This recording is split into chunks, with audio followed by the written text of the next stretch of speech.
خیرپور میں petroleum social development committee کا اہم اجلاس چیئرمین سابق ایم این اے نواب علی وسان کی صدارت میں منعقد ہوا۔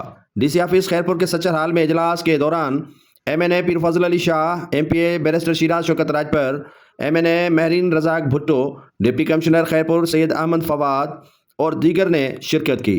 اجلاس میں چیئرمین نواب علی وسان نے کہا کہ پرائیویٹ کمپنیوں کو علاقے کے عوام کو روزگار فراہم کرنا اہم ذمہ داری ہے۔ زمینوں کے جو اصل مالکان ہیں ان کے بھی مسائل حل کرنے کے لیے غور کیا گیا۔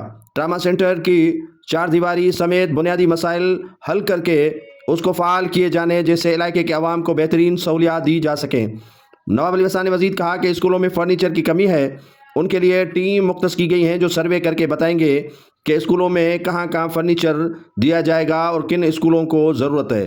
سورا چوک سے چونڈکو تک خستہ حال روڈ کی جلد سے جلد مرمت کیے جانے اور دیگر جو chairman petroleum social development committee Nawab Ali Wassan نے مزید کہا کہ عوام کو بہتر سے بہتر سہولیات فراہم کی جائیں گی۔